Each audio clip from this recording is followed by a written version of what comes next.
Sonnet number 73 হল শেক্সপিয়ারের লেখা অন্যতম বিখ্যাত একটি সনেট, যেখানে কবি তাঁর বার্ধক্য, আসন্ন মৃত্যু এবং প্রেমের উপর সময়ের প্রভাব নিয়ে গভীরভাবে আলোচনা করেছেন।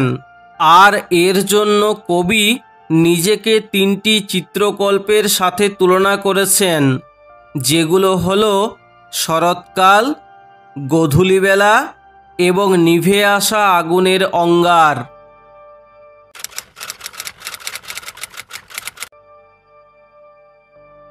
That time of year thou mayst in me behold, when yellow leaves, or none, or few do hang upon those boughs which shake against the cold।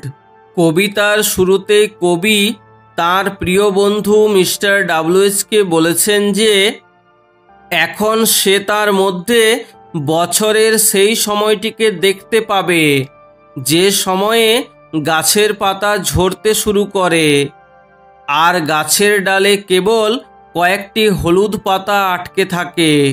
সেই পাতা শূন্য ডালগুলো শীতে কাঁপতে থাকে। এখানে কবি শরৎকালের শেষ এবং শীতের শুরুর কথা বলেছেন। কাব্যিক ভাষায় শরৎকালকে যৌবনের শেষ এবং শীতকালকে মৃত্যুর আগমন হিসাবে ধরা হয়। এখানে কবিও বলতে চেয়েছেন যে ঠিক এই শরতের মতো তিনিও জীবনের শেষ পর্যায়ে অর্থাৎ বার্ধক্যে পৌঁছে গেছেন। Bare ruined choirs where late the sweet bird sang. যে গাছের ডালে একসময় গান গাওয়া পাখির দল থাকত, সেই ডাল এখন শীতের কারণে শূন্য। ম্যাটাফরিক্যালি কোয়ার শব্দটি খ্রিশ্চান চার্চের সেই স্থানকে বোঝায় যেখানে গির্জার গায়ক দল দাঁড়িয়ে গান করতেন। 1536 সাল থেকে শুরু করে 1541 সালের মধ্যে রাজা অষ্টম হেনরি ইংল্যান্ডে হাজার হাজার মঠ ও গির্জা ভেঙে ফেলেছিলেন। এই পরিত্যক্ত গির্জাগুলি ভেঙে যাওয়ার পর সেখানে আর কোনো মানুষ বা যাজকরা গান গাইতেন না।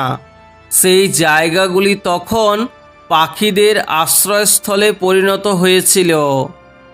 শেক্সপিয়ার সেই সময়কার মানুষের কাছে সুপরিচিত এই ধ্বংসের চিত্রটি ব্যবহার করেছেন। In me thou seest the twilight of such day, as after sunset fadeth in the west, which by and by black night doth take away, death second self that seals up all in rest. এই কোয়াট্রেনে কবি নিজের বার্ধক্যকে গোধূলি বেলার সাথে তুলনা করেছেন। যে সময় সূর্য পশ্চিম দিকে অস্ত যায় তখন দিনের আলো ধীরে ধীরে ম্লান হয়ে আসে আর রাতের অন্ধকার তাকে গ্রাস করে।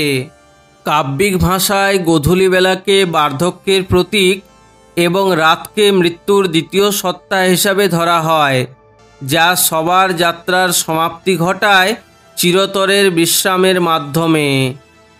In me thou seest the glowing of such fire, that on the ashes of his youth doth lie, as the deathbed whereon it must expire, consumed with that which it was nourished by। কবি এখানে তাঁর বার্ধক্যকে একটি প্রায় নিভে যাওয়া আগুনের সাথে তুলনা করেছেন। যে আগুন একসময় প্রদীপ্ত ছিল এখন তা ছায়ের নিচে প্রায় চাপা পড়ে আছে। যে কাঠ একসময় সেই আগুনকে বাঁচিয়ে রেখেছিল এখন সেই কাঠ থেকে সৃষ্টি হওয়া ছাই আগুনকে পুরোপুরি নিভিয়ে দিচ্ছে। ঠিক যেমন যৌবনের শক্তি বার্ধক্যে এসে শরীরকে শেষ করে দেয়। দিস দাও পারসিভিয়েস্ট which makes thy love more strong, to love that well which thou must leave ere long.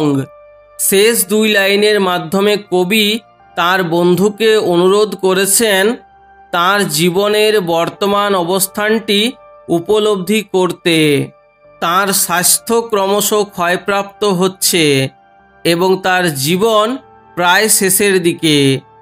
কবি আশা করছেন যে তার প্রিয় বন্ধু যখন বুঝতে পারবেন যে তিনি কবিকে খুব শীঘ্রই চিরতরে হারাবেন, সেই উপলব্ধি অবশ্যই কবির বন্ধুর মনে তার প্রতি ভালোবাসাকে আরও গভীর করে তুলবে।